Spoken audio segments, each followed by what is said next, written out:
John Cena et CM Punk ont été dans le même ring et tout naturellement, ils nous ont offert une promo d'anthologie. Pourquoi ce segment dans l'Euro du 9 juin 2025 était mémorable? Qu'est-ce qu'on peut espérer de leur rivalité? Prenez-vous un café de Chicago et parlons-en. Vous êtes bien sur Johnny Catch, séquence nostalgie avec Punk et Cena. C'est parti. Buvez votre petit lait mes amis et enfilez vos pyjamas. Pourquoi? Parce que, ça y est, 9 juin 2025, c'est à cocher dans vos calendriers mes amis. Ce jour-là, il y a eu une promo enfin entre John Cena et CM Punk et nom d'un chien, qu'est-ce qu'il y a des choses à dire dessus? Déjà, rappelez-vous, les fidèles de la chaîne d'ailleurs, merci à vous si vous étiez présents à l'époque, que quand j'avais parlé un peu de mes attentes pour la tournée d'adieu de John Cena, je voulais forcément avoir la rivalité contre CM Punk, c'était inévitable. Et puis, comment dire adieu à John Cena sans avoir une dernière fois une des feuds qui étaient les meilleures de sa carrière? Je parle de 2011, toute la période du Summer of Punk, cette période légendaire qui a marqué tellement d'entre nous. Et ça y est, juin 2025, on repart pour un tour et j'en suis le plus heureux. Et nom d'un chien aussi, qu'est-ce que ça a bien commencé. Donc accrochez-vous, on va en parler sans vaseline aucune, vous en avez l'habitude, et bien décortiquer tout ça. Bref, déjà, John Cena a débarqué le lendemain de Money in the Bank, enfin du moins juste après, le show suivant, et un John Cena, alors là, à ce moment-là, je me disais, mais c'est ouf comme c'est vraiment Fruity Pebbles comme jamais, hein, John Cena, genre le type, il est en violet, en orange cette fois-ci, depuis le début. Alors, on l'a vu en blanc récemment, on l'avait vu en bleu, on l'a vu en vert, on l'a vu en rouge, on l'a vu en jaune.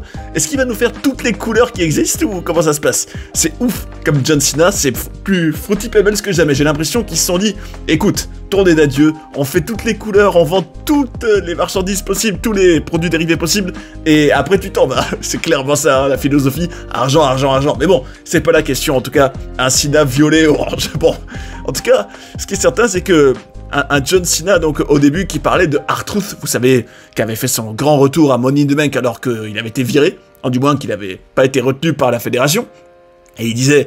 Ouais, vous chantez pour un guignol qui fait semblant d'être moi, tout ce que vous êtes, c'est des guerriers derrière votre keyboard, et R-Truth, de toute façon, c'est qu'une gimmick, dans un an, vous vous en foutrez tous. Et à ce moment-là, je me disais, un John Cena qui est tranchant, mais est-ce qu'il a totalement tort? Franchement, soyons honnêtes. Est-ce que les fans de catch nous ont pas montré plein de fois déjà que parfois ils ont une idole, qui est clairement une idole jetable, hein, pendant un certain temps, et que c'est très rare que ça tienne sur le long terme et qu'il y ait le même engagement, le même soutien pendant si longtemps? C'est vrai que, n'empêche, ce serait quand même sacrément ironique que R-Truth, alors qu'il a un élan populaire d'un coup là au moment de son licenciement, se retrouve peut-être, je sais pas, dans 6 mois, dans un an, dans l'anonymat total alors que tout le monde s'en fiche de lui. En plus, c'est très bien possible, hein. On sait à quel point les gens sont volatiles, à quel point tout va vite, c'est la culture de l'éphémère, encore plus à la WWE. Donc un Cena qui était vraiment tranchant, et pour moi il était dans le vrai, en tout cas il pourrait l'être. Bref, c'était marrant en gros qu'il clash sur tout ça, intéressant, et surtout qu'est-ce qu'il a fait? Il a repris son décompte des dates, comme il avait fait juste après WrestleMania, et il disait qu'il restait que 19 dates, et c'est vrai que, bon sang, vous vous rendez compte comme ça passe vite? Là, il y a encore 19 apparitions, bon, encore 6 mois, hein, au moment de la promo de John Cena, et après, pouf, on le reverra plus. Bon, en tout cas, ce qui est certain, c'est que il faut rentabiliser à fond, c'est ce que je me disais, que 19 dates de Cena, il y a quand même encore des choses qu'on veut voir, notamment CM Punk. Allez, passons à la suite, et ne faisons plus du remplissage qui sert à rien comme Money in the Bank, un match par équipe qui a rien apporté pour moi, à part un pin de Cody Rhodes sur John Cena. Bref, il disait aux fans, envoyez-moi de la vraie compétition. Et puis tous ceux que vous avez encouragés, Cody Rhodes, Randy Orton, R-Truth, j'ai cloué tous vos becs. D'ailleurs, John Cena pourrait être renommé le cloueur de becs, hein, dans cette gimmick-là. Mais là, qui allait apparaître là? Nom d'un chien, CM Punk, oh là là là là, quel plaisir de voir CM Punk débarquer. Parce que moi, je vous l'avoue, hein, honnêtement, je me disais CM Punk, vu ce qu'il avait dit sur l'Arabie Saoudite, vous vous rappelez, il avait quand même été assez violent avec le Miz il y a quelques années en arrière. Je me disais, non, lui, ça va probablement pas arriver à Night of Champions, mais j'avais pas vu venir le tour de salopard que John Cena allait faire pour CM Punk. Donc, un Punk qui débarquait, alors là, quelle joie, oh là là, quelle joie, quel enthousiasme, voir Punk et Cena ensemble dans le même ring. Déjà, ça me rappelait tout récemment Elimination Chamber, hein. On ne devrait pas l'oublier, en gros que le final de ce show-là, c'était quand même Cena qui était juste avant de faire son heel turn contre Punk dans le finish de ce match important. Et d'ailleurs, Punk va en parler, très intéressant. Mais surtout, qu'est-ce que ça rappelait? Je me disais, non, oh là là, c'est ouf. Juin 2025, et il y a 14 ans déjà, il y a 14 ans, c'est ouf. Il y a 14 ans, ils étaient déjà ensemble dans le même ring, à avoir des interactions mémorables pour la fameuse rivalité, probablement la meilleure période de la carrière de Punk, hein, le Summer of Punk. Donc revoir ça, personnellement, ça me faisait quelque chose. Ça me faisait quelque chose, les revoir ensemble, toute cette nostalgie que ça apportait, et puis je trouve que c'est vraiment quelque chose de vraiment unique, qu'on vit rarement dans le catch, quand tu vois des types qui ont été l'un contre l'autre peut-être 20 ans en arrière, et que tu vois des versions d'eux plus âgées forcément, hein. C'est vraiment quelque chose, je trouve que c'est vraiment une expérience, et ça fait réaliser déjà le temps qui passe, mais aussi à quel point c'est des légendes quoi, c'est des légendes. Je revois encore très bien un CM Punk, les cheveux plaqués en arrière, en mode plus rebelle que jamais, avec sa pipe bombe, en train de tataner verbalement un Cena qui était en PLS dans le ring. Je me rappelle très bien de tout ça et je me dis, waouh, c'est ouf. Des années plus tard, Cena un champion, mais un champion heel qui a vendu son âme.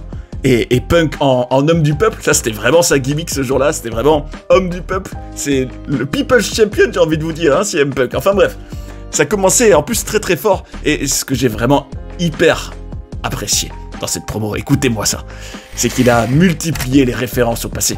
Il a dit « Are you comfortable, John ?» Ce qui était une référence au passé d'ailleurs. Ça m'a aussi fait penser, vous savez, le moment au tout début de la pipe bomb de 2011, dont Cena était quand même un peu le destinataire, hein, ne l'oublions pas.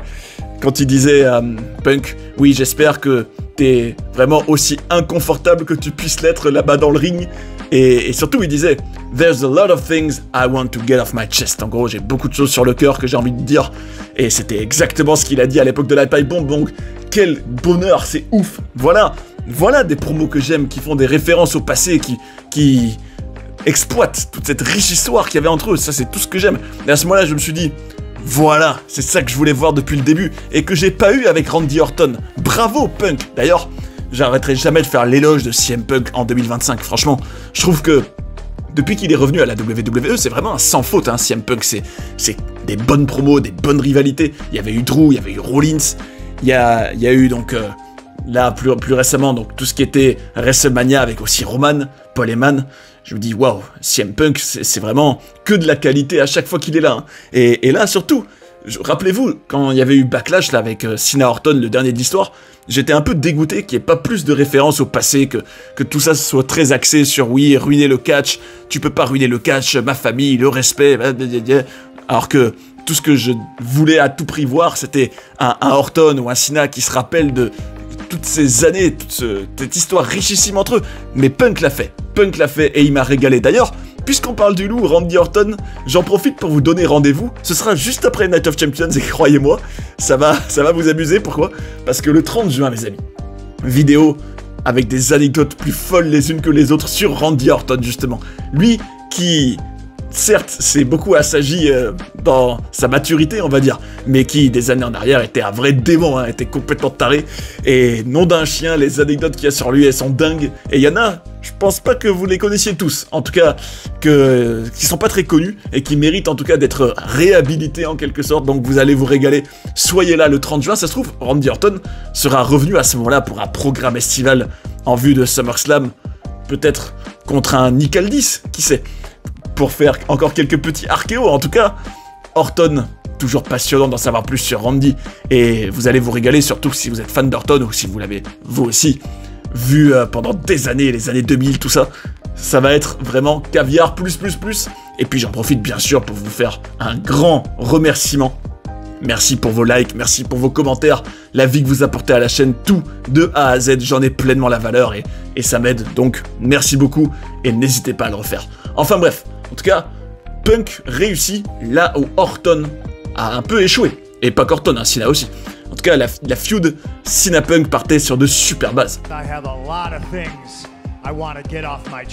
Et on n'était pas au bout de nos peines parce que CM Punk allait nous lâcher vraiment, mais toute une diatribe qui était passionnante, qui était pleine de vérité, qui était pleine de références au passé. Il m'a régalé, le Kid de Chicago, vraiment au top du top. Il disait que c'était vraiment ironique qu'on soit dans une situation où CM Punk semble défendre l'establishment, alors que lui, il est le rebelle. Mais c'était c'était vraiment très intéressant, hein, un CM Punk qui n'est pas vraiment dans mode langue de bois, en mode politiquement correct, hein, et ça j'ai bien aimé. Il disait ouais non moi je suis pas là pour défendre TKO ni les milliardaires. À ce moment-là je disais bravo Punk, bravo, voilà, c'est bien d'acknowledge ça, à quel point TKO c'est des pompes à fric qui pensent qu'à l'argent. Bravo CM Punk de le mentionner, et il disait oui moi je défends les gens, je défends le peuple. Et toi, le peuple t'a jamais choisi, alors que moi, oui, il m'a choisi en 2011. Et là, je me disais, bah, c'est la vérité, hein. C'est la vérité, tu regardes le parcours. Cena, combien de fois il a été hué pendant des années, évidemment. Et CM Punk qui se place donc en homme du peuple. Intéressant, intéressant. Sachez que, juste après, vous aviez CM Punk qui disait, oui, toi, t'as battu Cody Rhodes en trichant, mais voilà, moi, je suis pas là pour faire bisous sur les fesses du Final Boss. Ça m'a fait rire. D'ailleurs, je sais pas pour vous, mais je sentais un John Cena qui était content. Bon, derrière son personnage, bien sûr, de se retrouver face à Punk. On sentait qu'il était amusé, qu'il avait un peu le regard hilar. En tout cas, il était heureux, le Cena, je pense, et c'est normal, parce qu'il s'aime bien dans la vraie vie. Et surtout, CM Punk, il a une grande qualité que John Cena adore, c'est que il est aussi déjà excellent en promo, et il a de la répartie, il a de la personnalité de ouf, CM Punk, et il peut aussi le mettre sous terre, tout comme Cena sait mettre sous terre n'importe qui en promo, donc il a un adversaire digne de ce nom, verbalement déjà.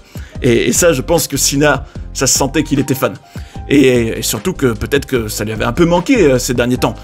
N'oublions pas à quel point Cena, soyons honnêtes, il avait complètement maravé Cody Rhodes en promo, souvent, hein. Bon, pas tout le temps, il y avait eu des bons retours quand même de Cody Rhodes, bon, surtout des punchlines qui sonnaient très écrites, hein. Et c'est ça toute la différence selon moi, je trouve que CM Punk, lui, ça sonne pas du tout écrit parce que ça sent que c'est du spontané, en tout cas que c'est de l'authentique, c'est du naturel, et c'est du vrai, tu sens qu'il le croit, quoi.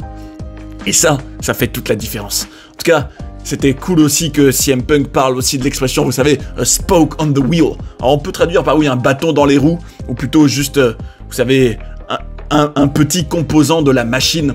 Ce qui était évidemment une référence à la pipe bomb encore. D'ailleurs, je me rappelle que quand il était devenu heel à l'époque, il avait dit oui, à l'époque j'ai dit que j'étais qu'un spoke on the wheel, mais maintenant, I am the wheel. Ça c'était, waouh, quel souvenir, quelle époque, tout ça. En tout cas, ça fait plaisir à CM Punk qui n'a pas oublié tout ça, qui fait pas comme si ça n'existait pas et qui puise dedans à fond.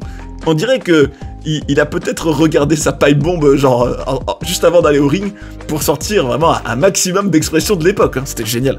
En tout cas, il disait qu'il était temps que CM Punk apprenne à Cena que lui aussi n'est qu'un petit élément de la grande machine. Et surtout, non, ce que CM Punk nous révèle, qui est quand même méga intéressant, c'est que il disait qu'au moment de prendre le STF de Cena à Chamber, que Cena lui avait dit « I'm sorry », en gros, je suis désolé.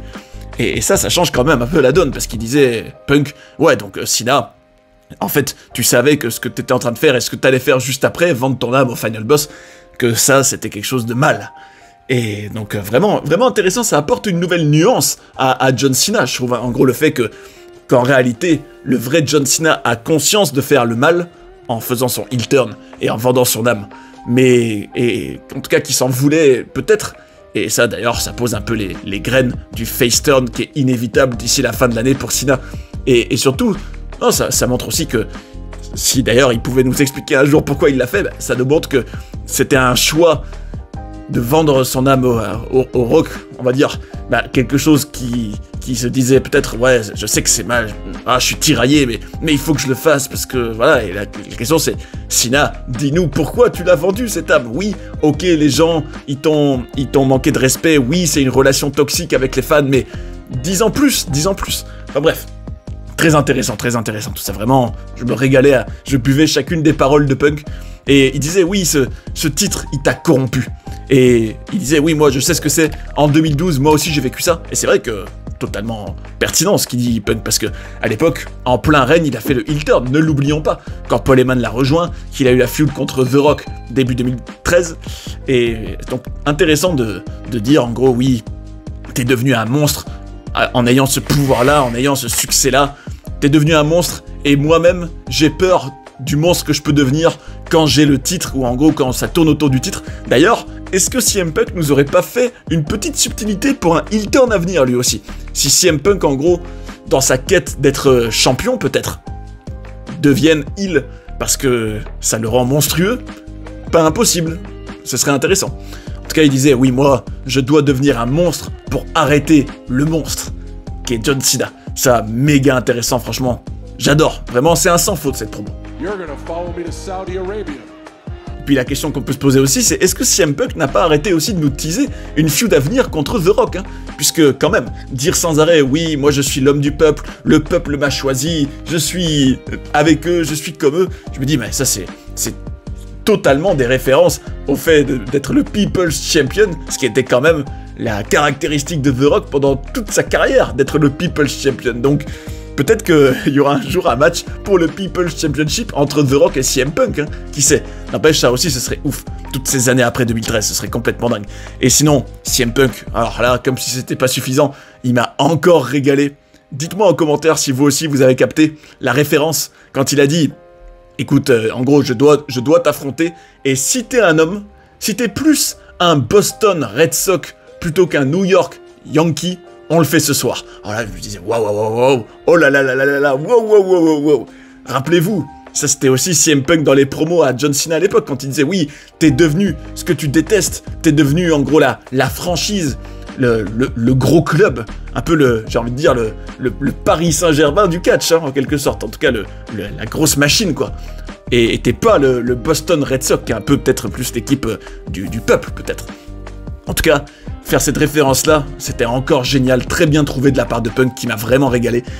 Sauf que Cena, à ce moment-là, je disais, ben là, quand même, faut réagir, hein, faut répondre. Et surtout, j'avais quand même un peu espoir que Cena, certes, depuis le début de son heel turn, je trouve que parfois il sonne très forcé, vous trouvez pas? Genre, je trouve qu'il est, je sais pas, à en faire un peu trop, à vouloir avoir une voix de méchant, à avoir des expressions, enfin le visage très fermé. Jouer ce rôle-là paraissait pas très naturel. Et je me disais, là, quand même, contre un Punk qui est vraiment rentre dedans et naturel, d'ailleurs, il lui donnait même des coups sur sa ceinture. Je me disais, là, Cena va peut-être enfin un peu se lâcher. Bon, c'était pas épique, mais ce qu'il a dit était quand même intéressant. Il a dit, Cena contre CM Punk, one final match, une dernière fois. Le greatest of all time contre le best in the world. Ça d'ailleurs, je sens que ça va être l'accroche marketing que Michael Cole va sans arrêt piailler pendant des semaines. Le GOAT, the best in the world. C'est typiquement ce qu'ils adorent mettre en avant. Mais il a dit, oui, on le fait, mais pas ce soir. Et là, il a été vicieux, le Cena. Pourquoi? Parce que ce qu'il a dit, on va l'avoir ce match, mais pour ça, tu vas devoir me suivre en Arabie Saoudite. Et il est pas con, hein, le Cena. Il sait bien que Punk a déjà dit, oui, retourner... Bon, je peux pas le lire, là, c'est quand même très explicite. Mais rappelez-vous, il y avait quand même des histoires sous la ceinture, on va dire, de ce que CM Punk avait déclaré sur les catcheurs qui allaient en Arabie Saoudite. Donc, un Cena vicieux qui sait que Punk, il veut l'affronter, mais que c'est à ses conditions à lui, et que c'est à prendre ou à laisser. Bah, pour m'affronter, tu vas devoir venir en Arabie Saoudite, en sachant que Punk n'a jamais été à un show en Arabie Saoudite, et je me rappelle que depuis un moment, je me demandais, il y a bien un cas de figure qui arrivera, où CM Punk sera en rivalité au moment où il y aura un show en Arabie, et qu'il devra peut-être y aller. Il peut pas esquiver à vie, quoi. Et qu'est-ce qu'il va faire? Est-ce qu'il va faire le choix d'y aller et de paraître quand même hypocrite, parce qu'il a lui-même clashé, ça, cette pratique d'aller en Arabie? Bah, au final... C'était pas forcément ce que j'avais imaginé, mais c'est encore mieux même, depuis des mois et des mois, le fait que ce soit un adversaire vicieux qui le piège en quelque sorte en disant, bah écoute, tu vas devoir renoncer à tes principes si tu veux vraiment m'affronter. Et c'est pour ça que je me dis, c'est justement ça sert tout le vice, tout le côté heel de Cena, qui va obliger CM Punk à corrompre un peu ses valeurs. Et ça c'est intéressant, très intéressant. Et c'est fou quand même de se dire que la CM Punk est obligée donc de vendre son âme, hein, en quelque sorte, en allant catcher en Arabie, pour affronter ce diable de John Cena. Et c'est donc officiel, Cena Punk à la fin de ce show-là, en tout cas. Cena Punk, Night of Champions, voilà, épique. Bon, on notera que Seth Rollins est apparu à la toute fin, juste pour montrer sa mallette, ce qui était un peu bête. Je me dis, oui, on sait bien que t'es Mr. Money in the Bank, hein. Venir comme un débile... devant le stage, montrer ta mallette en riant, ça sert à rien. Bon, en gros, pour nous teaser, je pourrais peut-être faire mon cash-in à la fin de Cena Punk. C'est vrai que n'empêche, ce serait encore une fois sacrément personnel que Rollins, dans sa guerre éternelle contre CM Punk, j'ai envie de vous dire, l'empêche d'être champion en faisant le cash-in sur lui. Mais bon, j'aurais quand même l'impression que ça repart pour un tour, encore la mallette Money in the Bank impliquée dans cette histoire, je serais pas forcément fan. Même si ça peut être intéressant, hein. Rappelez-vous, déjà, ils avaient fait ça pour la rivalité entre Drew McIntyre et CM Punk.